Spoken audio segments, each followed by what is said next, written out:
Check it out. It's the Laugh to Learn podcast.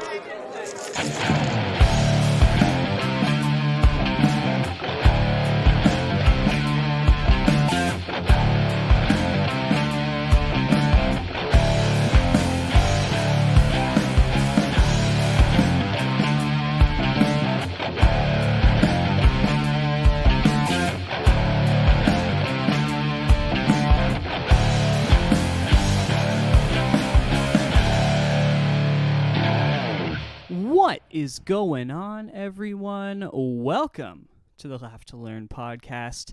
I'm your host, as always, Jacob Paveo, and I come to you from the Great White North each and every Wednesday afternoon, 1 p.m.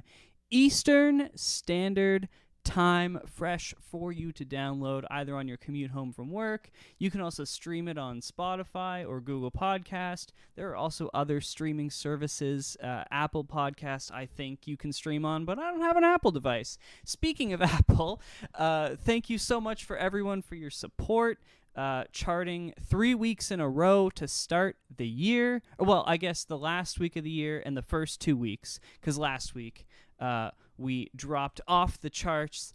I need to learn how to speak, but hopefully, only briefly, hopefully we're right back up there to start this week off.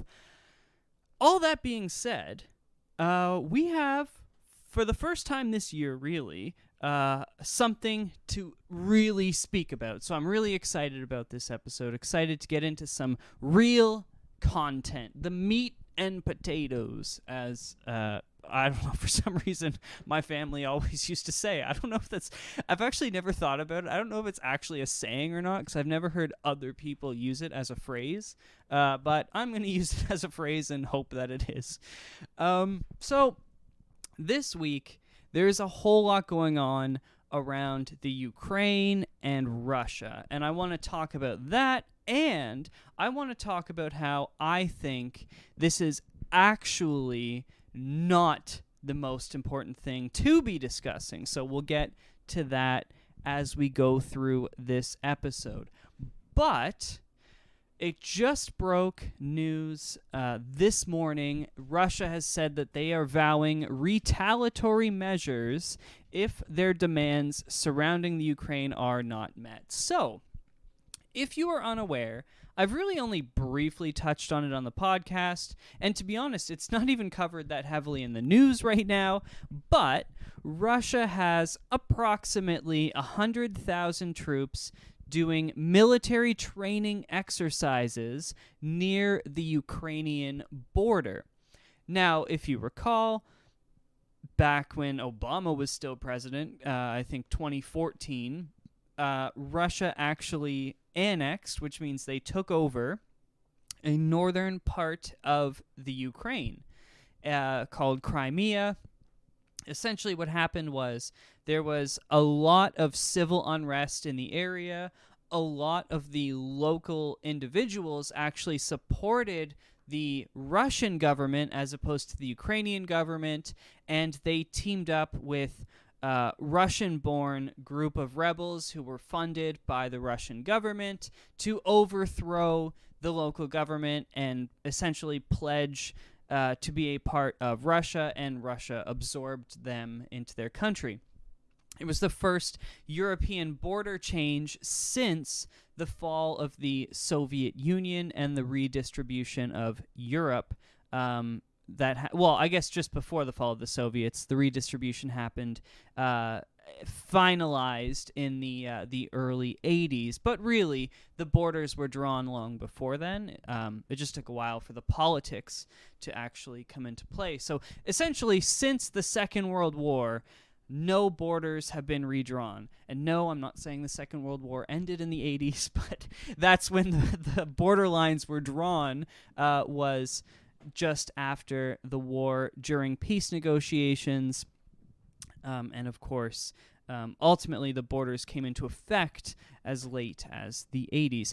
But the real issue here, the real interesting thing about this is the U.S. and Western countries, specifically driven by their European cohorts, they're not allies, but they are fellow European nations, are all siding with the Ukraine and Ukrainian independence.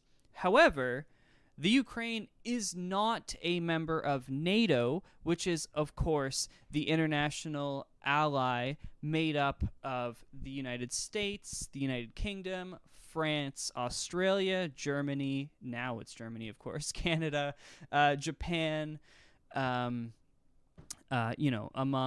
other nations. Most more southern European nations have become members of NATO, as well as Central Europe, but some northern European nations were part of the Warsaw Act, which was the Russian allies stemming from the Cold War, which included at one point in time the Ukraine, but the Ukraine has broke away from the Warsaw Pact. Now, the interesting thing, though, is that the Ukraine is not a member of NATO, but NATO has been funding the Ukrainian government and sending troops there. So we're in this weird predicament where, essentially, the Ukraine is allied with Russia. And Russia took over part of their land, and then the Ukraine said, we don't want to be friends anymore. But the Ukraine is not friends with us in NATO until now. It's kind of like the enemy of my enemy is my friend, and suddenly they're asking for NATO's support. I have a lot of issues with that, because it would literally be like if the U.S. decided that they were going to take over British Columbia because that way, Alaska could be connected to the mainland, and then Canada just decided, well, we don't want that to happen, so we're going to partner with Russia, and then Russia just accepting us with open arms. It's kind of ridiculous. But that's what's happening here, is you have a country that forever supported the Soviet Union, and then after the Soviet Union supported Russia, and then until somewhat recently was an active and participating member of the opposing allied group. Essentially, think of them like street gangs, right? And this guy was part of that gang until that gang put him out and said, like, no, we don't want to be friends with you anymore. Don't come around these parts. And then he just switched to they're just trying to switch street gangs. But, like, you've already got all the tattoos. You've already been beaten in. Now you've been beaten out. And you want to get beat into the... That was some pretty deep analogy there. But my point still stands that it's kind of ridiculous that everyone's being put in this position. Because, it's one of those, like, you made your bed, and now the team that you were allied with has decided that, they're going to move your borders and change the way that some of your nation is controlled, and you don't like it, so you're trying to switch sides. But, at the same time, I am a feverish supporter of national independence. I don't like the European Union. I don't like how the Warsaw Act was negotiated, because part of it is that you actually, as a member of the Axis, I keep calling it the Warsaw Pact, but I'm actually gonna look it up right now to make sure I'm using the right term. Yeah, so it was the Warsaw Pact, and essentially, what comes of it in the end is all of this stuff falls apart one day, and now it's everyone else's problem to figure everything out. So today they call it the Collective Security Treaty Organization, CSTO. So either way, the Ukraine has left this group entirely. They want nothing to do with them, but they're also not a member of NATO. But the problem was they had signed this previous agreement which says that you cannot leave us and join NATO. Although some countries have done so. I want to find out. I'm scrolling as fast as I can. So countries that were part of the Warsaw Pact that left include the Czech Republic, Hungary, Poland in 99, and then in 2004, Bulgaria, Estonia, Latvia, Lithuania, Romania, and Slovakia, and then finally Albania in 2009. So the Ukraine is trying to do what these countries did, but 13 years after Albania and like 21 years after the Czech Republic first started trying to leave this group and sign with NATO. So essentially where we're at now is Russia has made a demand saying that they will escalate what is happening if NATO does not guarantee that they will never admit the Ukraine and other ex-Soviet nations as members to NATO. So basically, you are not allowed to absorb any other former Soviet nations, as well that the alliance, being NATO, will roll back troop deployments in other Soviet bloc nations, because there are other former Soviet countries that are now siding with NATO, but again, not signing with NATO, which means they are not funding these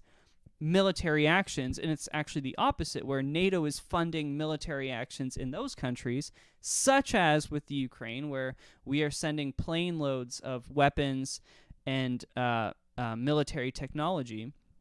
And we as NATO countries are paying for this, but we can't allow them to join us because of all these political rollovers where it's essentially illegal for the countries to join NATO because of previous agreements they made with the Soviet Union ultimately, and then Russia. So currently, we're waiting, or Russia, I should say, is waiting on a U.S. reply. Essentially, the United States has said, we'll get back to you, because Russia has asked that the U.S. confirm that NATO will not admit these countries and that NATO will scale back their presence in Northern Europe, specifically in those Soviet nations. However, this week, in the Baltic Sea region, the U.S. ordered 8,500 troops on high alert for deployment, to that region, and NATO as a whole is bolstering its deterrence in the Baltic Sea.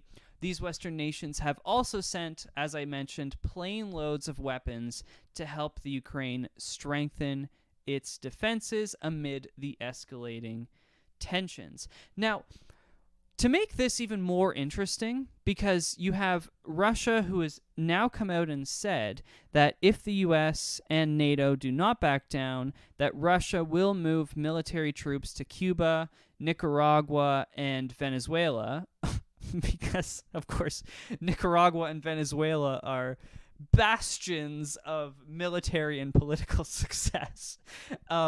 And obviously Cuba does pretty well, but they're on an island on their own, and they've got it figured out. It's kind of hard to move rebels into a country that can just use its navy to kill you as you come over, right? It's hard to overthrow a government on a remote island, but it's really funny that Russia is like, we're going to use our allies, Nicaragua, Venezuela, and Cuba, to stage military troops and pressure the U.S. Of course, we saw this with Cuba and the Bay of Pigs back in the Cold War, where the U.S. had a blockade, and Russia, of course, broke through the blockade and claims at least to have had some nuclear weaponry staged in Cuba pointed at the United States. Now, ultimately, if I'm being honest about this, I don't think any of this comes to anything, because when we're talking about,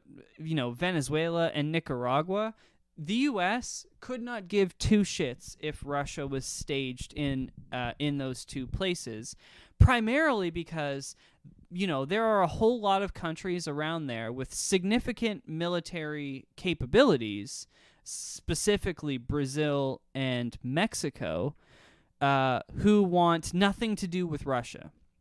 So it doesn't help. Like, staging yourself in South America is a very odd thing to do. Certainly it increases their capabilities, but Cuba is really the only place that makes some sense, right? It's only 100 kilometers off the coast of southern Florida, so that's pretty damn close. However, American military technology has proven that it can shoot down short-range and long-range ballistic missiles. So you can't hit them with a nuke. It would suck. There would be obviously some radiation effect over the Gulf of Mexico if a missile was shot down between Cuba and Florida. But that being said, it's just a really odd thing that I don't think it's going to get there. I really don't think it's going to escalate that far. I think Russia's probably going to end up moving their troops off the border this time. And, Biden's come out and said, this is going to change the world and all this bullshit. It's really not, I don't think, as high risk as it's being portrayed to be. Because Russia does not want to invade the United States, and the United States does not want to invade Russia. And so, if Russia stages military in Cuba, it's kind of like they're not going to bomb the United States. It's literally not going to happen. I mean, we've talked about it on the show before, where at one point in time, Russia was a legitimate military contender, right? They had essentially an equivalent mass of nuclear weapons as the United States did. But so did Canada, right? So it's like we're going back like 30 years, right? Canada now has no nuclear weapons, although, of course, we stage American nuclear weapons. But it's like we can't compare what Russia was in the Cold War to what they are today, because they simply can't afford to build the weaponry that the U.S. can, right? Russia cannot survive a nuclear exchange with the United States, but the United States likely can, actually almost certainly can survive a nuclear exchange with Russia. China is the only country that could really compete in nuclear warfare with the United States. And, that's being perfectly honest about the situation. So I think people are giving Russia a lot more credit than deserved. I think if this was kind of ignored, which it really is being ignored somewhat, it would just kind of go away. I don't think they're going to move into the Ukraine. It really doesn't make sense to do so. I mean, the only thing that I could see would be if the Ukraine does actually join NATO, Russia may attempt to make a statement, and do something to prove to the other countries who used to be members of the Soviet Union that, they're going to ensure that you can't join NATO, or they're going to do all they can to ensure you can't join NATO. But ultimately, the Crimea was taken over by Russia because a vast majority of its citizens wanted to be Russian territory. That's what they wanted, right? And, we already mentioned BC. If British Columbia decided that they really wanted to leave Canada and join the United States, right, as a province, it would be very difficult legally to do so. But if the vast majority of their citizens wanted that to happen, it would likely happen, right? That's kind of how democracy is supposed to work. International exchanges of land are rare nowadays, but they certainly happen. And it just boils down to a real lackluster effort, I think, from Russia here, where they're basically doing what the U.S. and South Korea do, where they have these military training exercises just over the border so that the other country's military can see them happening. And it's just like kind of swinging your dick around. It's like a weird macho thing where they're just messing with the other side. And that's kind of where we're at. It's not escalated that far. But the problem here, I think, is that this is reaching a much wider audience and getting far more attention than the recent movements by China and the continued murder of Muslims in northern China and their proliferation, the Chinese proliferation across central and northern Africa. Basically, China is buying up the entire countries. Like, they're literally buying every publicly traded company in African countries. That's literally happening. So, I mean, think about that, right? If the Chinese government owns every large business in a country, they effectively own that country, right? They have more employees in that country than anyone else. They pay more taxes in that country than everyone else. They control the country. And so it's a very weird time where, honestly, I think it's because of the Cold War, especially in the United States, people have this view of Russian power as more than it really is. Because at one time, Russia was this legitimate threat. It's just that today, they really aren't. You know, Putin is a much more stable leader than Gorbachev or, anyone who controlled the Soviet Union during the Cold War. And he is not going to exchange nuclear weapons with the United States or any NATO ally. And he's probably pissed about this right now because he does not want NATO looking at him when, of course, on the other end of the Russian border is China. They share a border with Russia for a little ways, or roughly. There might be a country in the middle or something, but essentially they're right near each other. And the Chinese government is getting away with all this shit, and I'm sure Putin's looking at them and saying, "How the fuck are you doing this? And I can't even mess with the Ukraine a little bit, not even invade them anymore, and everyone's talking about it, but you've managed to kill 30 million Uyghur Muslims in northern China, and no one's talking about it." And I mean that's how I feel. I don't understand how this is breaking news, because Russia is not the threat they once were. China is a threat, and China's able to kill 30 million citizens within their own borders, and nobody does dick about it. No one says anything. No one does anything. There are no sanctions. Whereas Russia says, we think Ukraine should stick to a treaty they once signed, and everyone loses their mind and says that treaty's illegal.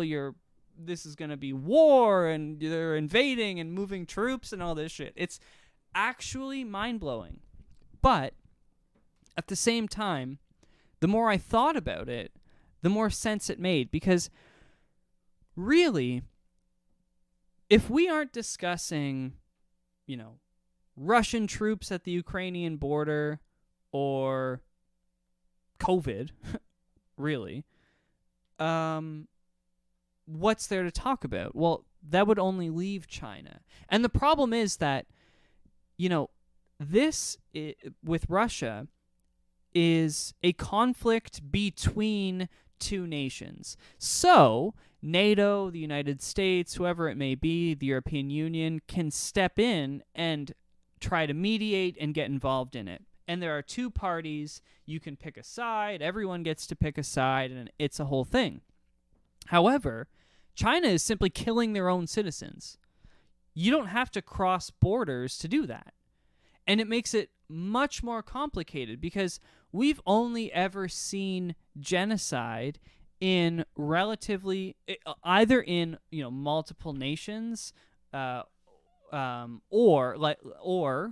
more specifically, it more commonly happens in less defined or capable countries, right? Like Rwanda specifically being the big one, the Congo, of course. There's genocide that kind of turned to war, like the Yugoslavian war in the 90s. But these were all things where international allies can identify ways to go in and put a stop to what was going on after they fully understood them, right? With China, it's like, what do? You can't invade China. Right? There's nothing we can do as far as military strength. And if we cut economic ties with China, the prices of everything go up and our economies will sink temporarily. And of course, politically, when you are leading a democratic country, you cannot make long-term plans like China or Russia can. So Russia has the ability, because they essentially have one leader forever, although they do run sort of fake elections, but they can make long-term planning and say, we're not going to buy from China anymore, and it doesn't matter if their economy sinks because their leaders don't get voted out. Whereas here, we can't do that. We have to all collectively agree to do it and put an effort, and when the economy sinks, we don't say, well, I'm going to vote this guy out because of the economy sinking, right? And it becomes so much more complicated to deal with the issue, because that's what we have to do with China. We have to fucking stop buying shit from China. Like, I talk about it once in a while, but I actively try to, but it's nearly impossible, right? So nothing that you buy from my store except the mug is made in China. And that's because my supplier does not get mugs from anywhere else. Like, they can't get them from anywhere else for less than like $30 a mug. So, I think I charge like, I want to say like $17 per mug or something like that. I could be way off. But my point is, I basically charge like the minimum, right? I don't really make any money off anything that I do, because I don't want to pay taxes. And so, which is the honest truth. So what ends up coming of it, not that I don't want to pay taxes, that was a stupid thing to say, but ultimately, if I'm making money, I have to be putting money aside to pay taxes and all this dumb shit. So instead, I can just file taxes saying I made $20 and I spent $20 and I never have to think about it again. Anyways, I'm going on a tangent that need not be gone into. But I think that the Chinese issue is the issue of our times. It really is. Maybe along with global warming, but it is the rising power that no one knows what to do about. We were able to handle the Soviet Union because it collapsed, right? China now has an economy that is actively competitive with the United States. It's arguably larger, it depends how you calculate it and look at it, than the United States. If that's the case, you now have a new global leader who can produce as many nuclear weapons as they want. They suck in space, just to be honest with you, they really do. But they can spend as much money as they want, launch as many rockets as they want, and catch up in space. And, moving forward, they are the ones to worry about. So I feel like it's comfortable for news agencies and for journalists to report negatively on Russia and for the military to isolate and focus on Russia, because that's what we're comfortable with and that's what we know roughly how to deal with. But that, I don't think, is the big issue to worry about right now. I'm going to reiterate, I think there is no chance that Russia invades the Ukraine. If Russia was to move troops to Cuba and to Nicaragua and to Venezuela, I don't think it does anything. I really don't see Russia moving troops to Nicaragua and Venezuela because that is the most ridiculous idea. They're two of the most unstable countries in the world. They are certainly the two most unstable countries in South America. And let's not forget where Haiti is, okay?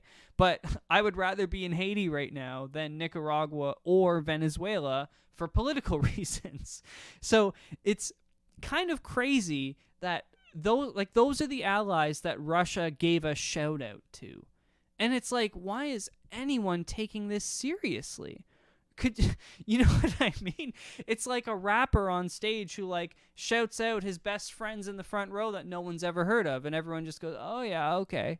But we're supposed to be like, "Wow, you're friends with them?" It's so strange. And I just think that there's no way this progresses in any way that Russia enjoys. I think this is just going to fizzle out, and it's another easy thing to discuss so that we don't have to talk about the Chinese problem. And that is what I'm sticking with. Thank you guys so much, though, for sticking with me here on this episode. Thank you so much for your time and all of your support. If you haven't done so already, hit the subscribe button wherever you happen to be listening. You can check out a new episode every Wednesday at 1 p.m. Eastern Time, of course. We've got the website, www.laughtolearnpodcast.com. There's a contact me page there. There's some nice photos of me so you can see how good looking I am. You can, of course, hit up the merchandise store there where the mugs that I talked about are there. There's also some long sleeve shirts, hoodies, t-shirts, everything you want, stickers, all sorts of fun things. So check out the store, and that's it. I hope you all had an amazing week and have an amazing week upcoming. You're staying safe. Everyone's healthy. This is going to be the last episode, hopefully, fingers crossed, that I record outside of the new studio. It's been built for like a year, but I finally have my desk coming. It was delayed, unfortunately, but the PC is ready to go. I've got all the software downloaded. It's literally sitting on my counter right now. That's where I've been using it because I don't have my desk yet in the studio, but otherwise, everything is going great. And I want to give a special shout out to everyone who's stuck with it and has been listening to the older episodes, because that's why I've been charting the last few weeks. So it's awesome to see that people are interested in that older content. You can go back and listen to it. If you're just showing up today and you're like, what's going on? There are literally over 100 other episodes. This is like episode 120 or 130 or something like that. So there's tons of content you can listen to. Find a topic that you're interested in, go and click on that episode, and have yourself a gay old time, as the Flintstones used to say. All that being said, I hope that you each keep on social distancing, keep washing your hands, keep getting vaccinated and getting boosted and getting all that fun stuff. Keep wearing your masks if I didn't say that already. Keep on laughing and keep on learning.